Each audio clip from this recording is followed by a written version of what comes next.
When my wife cheated and tried to pin a child on me that wasn't mine, my own mother took her side, only for me to discover she'd been helping cover up the affair the entire time. That's when I knew I couldn't let it slide. So I planned the perfect revenge.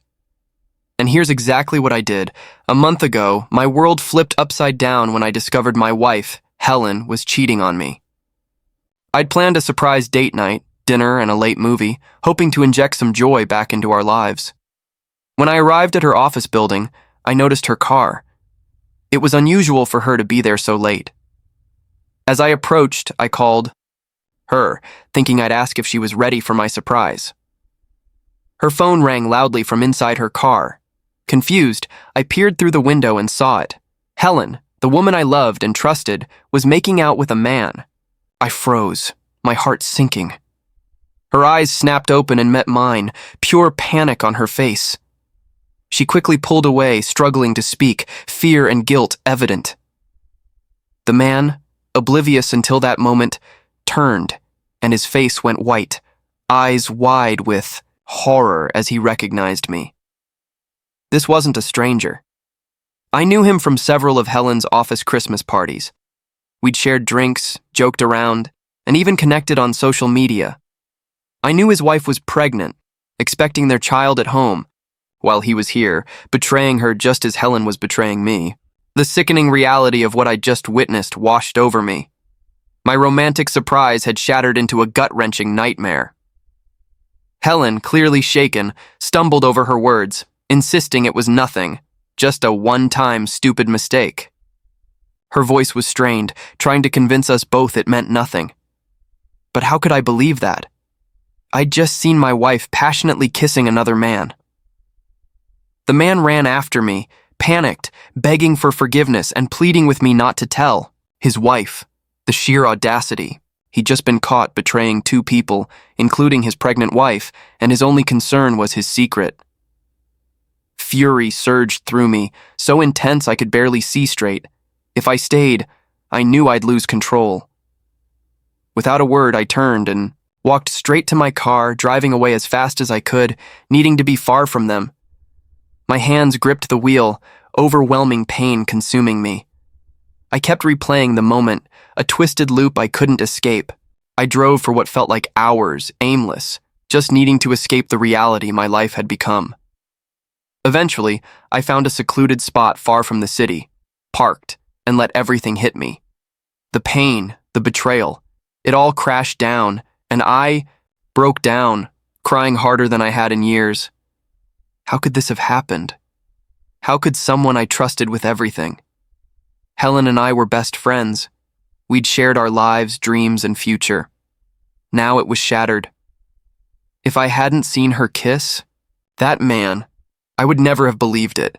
If someone had told me she was cheating, I would have laughed, but there was no denying the reality now. It was a nightmare I couldn't wake from. When I finally got home, my mind was made up. There was no going back. I went straight to the bedroom to pack. Helen was already there, tears streaming, panic in her eyes. She rushed towards me, voice shaking, pleading for me to stop. She insisted we could work through it, that it wasn't too late, that we could talk. But how could words repair the damage? I was filled with anger and overwhelming sadness. Her attempts to calm me only fueled my frustration. Every word bounced off me. She didn't seem to understand. Nothing could undo what I'd seen. I yelled that I could never live with a cheater like her again. My trust was shattered. No amount of talking, apologies, or promises could piece it back together. The thought of kissing her, touching her, being intimate again felt impossible. Knowing what I knew now, that she'd been with another man. That image was burned into my mind, and no matter how much she begged, it wouldn't leave. I made it clear the only thing left was divorce. I had no desire to work through or fix something that, to me, was beyond repair. The moment I mentioned divorce, she completely broke down, sobbing uncontrollably, begging for a second chance. She promised she loved me, couldn't live without me, and would do anything to make things right. But her words felt hollow, too little, too late. I didn't. Listen, The hurt and betrayal were too fresh, too raw, and I knew nothing she said would change how I felt. Without another word, I grabbed my bag and walked out. I checked into a small motel, trying to figure out my next step.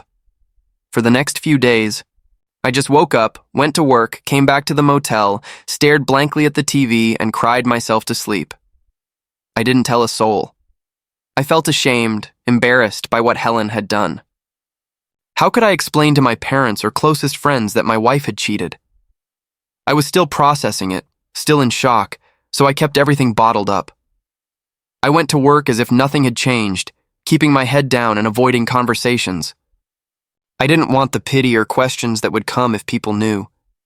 My phone constantly buzzed with messages and calls from Helen, but I couldn't bear to speak to her. Every time her name flashed on the screen, it felt like a punch to the gut. I ignored her calls and let voicemails pile up. Twice she even showed up at my office trying to talk face to face, but I refused to meet her. About a week later, my dad called. I could hear the concern in his voice right away. He asked how I was, where I'd been, what was going on. He told me Helen had told him everything. My heart sank at the thought of my parents knowing, but at the same time, there was a strange sense of relief. I didn't have to carry the secret alone anymore. My dad urged me to take time off work. He could hear the exhaustion in my voice and said I needed to focus on my mental health. He told me to come home, stay with them for a few days, and get away from everything. I was running on fumes by this point, completely drained emotionally and physically, so I took his advice and drove to their house. As soon as I pulled into the driveway, my parents were waiting. They pulled me into a tight hug. I didn't have to say anything. They could tell from the look on my face and my disheveled state that I wasn't okay. My parents told me to go upstairs and rest. I was grateful for their quiet support. It was exactly what I needed. For the first time in days, I felt like I could breathe. Later that evening, after I'd rested, my parents and I sat down to talk. I knew they were concerned, and though uneasy, I felt ready to finally open up. Before I started, I asked them what Helen had told them. My dad cleared his throat and said Helen had called them and admitted to stupidly kissing another man, but then framed it as if I'd impulsively walked out of the marriage without giving her a chance to explain or work things out. Hearing this, I shook my head in disbelief. It was incredible how she could downplay it as a minor mistake rather than a complete betrayal. I took a deep breath and recounted the whole story, from seeing her in the car to standing there frozen as everything crumbled. My hands shook as I relived the humiliation and hurt. My voice cracked more than once. My dad seemed visibly shaken, too. He reached out and squeezed my shoulder, reassuring me that if I didn't want to stay with Helen, I absolutely shouldn't. He told me he understood why I no longer wanted to be married and had my back. It felt good to hear him validate my feelings, but my mom had been quiet the whole time. I glanced at her and saw her hesitating, brow furrowed. Then she spoke, asking a question that threw me off balance. "Have you really thought this through?" Her words stung. How could she ask me that after everything I just poured out? I looked at her, my frustration clear, and told her that of course I had thought it through. How could I not? I took my wedding vows very seriously, but this betrayal was too deep. How could I ever stay with someone who had cheated on me? My mom continued, gently yet firmly, suggesting that maybe instead of throwing away my marriage, I could give Helen a chance to explain herself. She mentioned how remorseful Helen had seemed, and that perhaps with time and effort we could work things out. As she spoke, my stomach twisted. The idea that my own mother was asking me to consider staying with someone who had betrayed me so deeply felt like a second betrayal. I was dumbfounded. How could she, of all people, support me staying in a marriage with a cheater? My dad must have sensed my anger and disbelief, because before I could say anything, he snapped at my mom. He told her she had no right to defend a loose and characterless woman like Helen over her own son. But my mom didn't back down right away. She kept arguing that marriage takes compromise and sacrifice, that no one is perfect, and mistakes happen. She pushed the idea that maybe this was something we could get through if we just gave it time. But the more she talked, the sicker I felt. The truth was, my mother had always loved Helen like a daughter. Helen and I had been together since high school, and she'd been part of our family for as long as I could remember. My mom had seen Helen grow up, shared countless memories, and probably never imagined a life where we weren't together. Helen's and my families were extremely close. Holidays, family dinners, vacations, we'd all been. For my mom, this wasn't just about me and Helen. It was about losing someone she cared about, someone she considered family. My mom, my dad, and even Helen's family would all be affected by this. While I understood why my mom struggled to accept it, it didn't change the fact that Helen's actions had crossed a line I couldn't come back from. I appreciated her concern, but I wouldn't follow her advice. Over the following days, I did what I needed to do. I spoke with a lawyer to start divorce proceedings. I was originally planning to meet Helen at our place to serve her the papers, but she insisted on coming to my parents' house. Part of me didn't want to involve my parents any more than they already were, but I agreed, figuring it was better to get this over with. When Helen arrived, she started telling me how much she'd missed me. Her words felt empty, almost mocking after everything she'd done. I told her to sit so we could discuss what needed to be said. My parents already knew what was coming. I told them I'd be serving her the divorce papers. While I could feel my mom's quiet unease, I'd asked her not to interfere. However, my mom, true to form, greeted Helen with kindness. They even hugged, which made my blood boil. It angered me that my mother could still be nice to someone who had hurt me so deeply. Then, before I could say anything or hand her the papers, Helen pulled something out of her bag. It was a pregnancy test. She placed it on the table between us and announced, "I'm pregnant." I looked at her, wide-eyed. I picked up the test, checking it as if that would somehow make it more real. It was positive. I looked back at Helen's face, searching for any sign this might be a cruel joke, a last-ditch attempt to stop the divorce. But no, she just smiled and said, "I'm pregnant with our baby." I scoffed, not hiding my contempt. "This isn't my baby," I said flatly.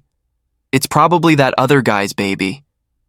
Helen looked shocked and offended that I would even suggest it, her face flushing with indignation. She started arguing immediately, insisting the affair was a mistake and they'd only slept together once or twice. She even had the nerve to tell me she'd been careful, as if that would make it better. Hearing her admit they'd slept together made me sick. I'd suspected as much, but this was the first time she'd said it out loud. Until now, she'd never given me details, and I hadn't asked because knowing would only make it worse. But now she was admitting the truth, little by little. I cut her off, my voice sharp and unwavering. "People get pregnant even when they use protection, Helen. There's a 50-50 chance of this baby being mine." The fact that she was trying to frame this pregnancy as some kind of saving grace for our marriage. I handed Helen the divorce papers. As she took the papers and looked at them, her face crumpled. She started to cry, and for a moment I wondered if she was crying out of guilt or fear of losing control. My mother, seeing this, rushed to her side and tried to console her. She rubbed Helen's back, whispering softly, as if Helen was the victim. Then my mom looked up at me and said I shouldn't burden a pregnant woman with divorce papers. My mom then tried to reason with me, telling me this baby could solve everything, that instead of divorcing Helen, now was the time to forgive her and go back home. It felt like a slap in the face. Before I could even respond, my dad stepped in, his anger boiling over. He shouted at my mom, furious that she was supporting Helen after everything she'd done. He told her that without a paternity test, we had no proof the baby was even mine, and she shouldn't try to force me into taking on the burden of a child when Helen had been unfaithful. My dad was right, of course. Then my dad turned to Helen, his voice firm, full of disappointment and anger. He told her that after everything I'd done for her, after years of marriage, cheating on me was the worst thing she could have done. I could see the shame on her face as his words hit her. My dad even said he planned to speak with her parents about all of this. Her sobs grew louder. She seemed genuinely embarrassed, but that didn't change anything. What was done, and no amount of tears or regret would undo the damage she had caused. Over the weeks after serving divorce papers to Helen, I began to notice my mom acting strangely. She started going out more frequently, using vague excuses about meeting friends or running errands. Normally, this wouldn't seem odd, but she'd leave for hours, returning home late, and always seemed to be on her phone, speaking in a hushed voice whenever I entered the room or walked by. She'd abruptly end the call or quickly put her phone away like she was hiding something. It became too obvious to ignore, and I started to feel uneasy. Once or twice, I flat out asked her if she was in contact with Helen and meeting up with her. After all, Helen had made a big scene with the pregnancy announcement, and I knew my mom was the only one who wouldn't entirely let go of the idea that the baby could be mine. But every time I asked, she'd brush it off with a quick, dismissive answer, acting like I was imagining things. My dad had also picked up on her strange behavior. We both knew something wasn't right. Then about a week ago, I was working from home. I'd resumed work after my break, and my boss was kind enough to let me work from home for a while, understanding the emotional toll I was going through. On this particular day, my laptop was acting up, and I had an important meeting. So out of desperation, I asked my mom if I could borrow her laptop. She didn't hesitate and handed it over without a second thought. I attended my meeting and was just working on a few things when a notification popped up on the screen. Her laptop was connected to her iCloud account, so I could see it was a message from Helen's number. My curiosity got the better of me, and I clicked on the message. What I found confirmed my suspicions. Helen was asking my mom if they could meet up in their usual spot. I scrolled through their messages and saw they were having full conversations about the pregnancy, about me, about how my mom could help fix the situation. My stomach churned as I scrolled. Helen was trying hard to manipulate my mom into convincing me that the baby was mine, using my mother's love for her to get back into my life. And my mom, blinded by her attachment to Helen and this unborn child, was buying into it. She was excited to become a grandmother and talked about how she couldn't wait to hold her baby. I sat there staring at the screen, feeling a mixture of anger, disappointment, and sadness. Then, as if this situation couldn't get any more complicated, I scrolled further up and stumbled upon something that made my heart sink. Just weeks before, I discovered my wife's affair. My mother had actually found out about Helen and the other man. A friend of hers, who knew me and Helen well, had sent a photo to my mom showing Helen clearly sitting closely with a man and looking intimate. It was the very same man I had caught her with. My mom, instead of forwarding the picture to me and telling me the truth, had instead forwarded it to Helen, asking her what she was doing with this man. Obviously, Helen, being the manipulative narcissist she is, had tried to downplay the photo when my mom confronted her, claiming he was just a co-worker and there was nothing between them. My mom had doubled down and told her she didn't believe her excuses, urging her to come clean. This is when Helen admitted to having an affair because she had been feeling lonely. Helen then promised my mom she would break things off with the guy and begged her not to tell me anything as it would affect our marriage. My mom, naively, had believed her, since she loved her like her own daughter and trusted her to do the right thing. My mom had agreed to keep my wife's affair a secret from me, assuming Helen would actually follow through and end the affair. But Helen never broke things off. She continued her relationship with the man right up until the moment I caught her in the parking lot. The day I came to my parents' house after discovering the affair, my mother must have already been fully aware of the extent of Helen's betrayal. Yet she had still been defending Helen instead of me. I was at a total loss for words.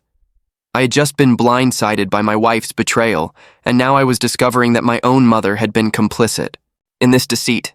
It felt like a double betrayal, and I could hardly process anything. For the past few days, I've been observing my mother quietly. She continues to meet up with Helen as if nothing is wrong. Sometimes she even brings up the topic of me trying to change my mind about the divorce. My mother is clearly unaware that I have discovered the truth. Update 1. First of all, many of you asked if I informed the other man's pregnant wife. Honestly, I did. I'd been so consumed by my own grief that I couldn't figure out how to break the news to her. However, after reading all your comments, I decided to reach out to her on social media and send her a message about it. Secondly, If this baby turns out to be the other man's, there's no way he can continue to hide his affair with Helen. She's very self-serving, so she will definitely take him to court and make him pay child support, as she should. Lastly, yes, my wife and I had been intimate right up until I discovered her affair and moved out. There is definitely a chance the baby could be mine, which is why I haven't dismissed it completely. However, I will need a paternity test before I ever accept it. Update 2. I decided to call Helen and her family over for lunch to have a sit-down discussion with my parents. My mom seemed pleasantly surprised by this and must have thought I was rethinking the divorce. Obviously, she had no clue what I had planned. Helen's parents seemed remorseful when they met me. They'd known me for so long and apologized to me on Helen's behalf. Unlike my mother, they blamed Helen completely for why our marriage had broken down.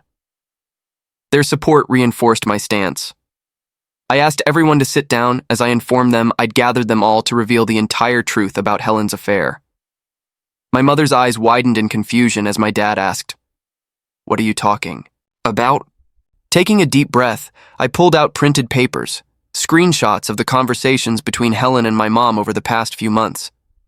I watched both their faces drain of color as I laid the evidence before my father and Helen's parents. Showed them everything, and explained how my mother had, in fact, known about Helen's affair for weeks and how she had knowingly helped Helen hide it by keeping the truth from me. My dad's expression shifted as he read through the messages. Disbelief was evident in his eyes. He asked my mother directly, "Is this true?" But instead of answering, her face flushed with anger. "You have no right to read my private messages." She started to accuse me, her voice rising. "I wasn't sure about this. I just didn't want to break your marriage by telling you about that photo. I truly believed Helen would leave that man. I thought she'd come to her senses." Her tone was defensive, but I could hear the cracks in her reasoning. She went on, justifying her actions, saying she knew Helen could have never done something like this knowingly and that she was perhaps lost in her life, which is why she had become distracted with the other man. Helen, sitting across the table, jumped in to support my mom, telling me how what she had told my mother was true. She had been working up the courage to break up with the man and would have definitely broken things off. I scoffed at them both, the absurdity of their excuses washing over me like a wave of disgust. "You were both complicit in this. Mom, you had every opportunity to tell me the truth, but instead, you chose to protect her. Do you both even realize how much this hurts? Do you understand what you've done?" Everyone sat silent, taking it all in. Then, unexpectedly, Helen's mother spoke up, breaking the silence. She turned to my mother, her tone firm but compassionate, and pointed out that my mom had been wrong to hide Helen's affair, suggesting that if she had been honest with me from the start, I might have been spared the shame and trauma of catching my wife with another man. My dad nodded in agreement, looking at my mother with disappointment etched across his face. "You're as much at fault as Helen for supporting her through this," he said.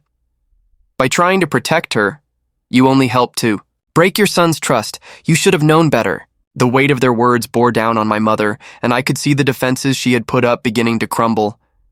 I turned to her, my voice trembling with a mixture of anger and hurt.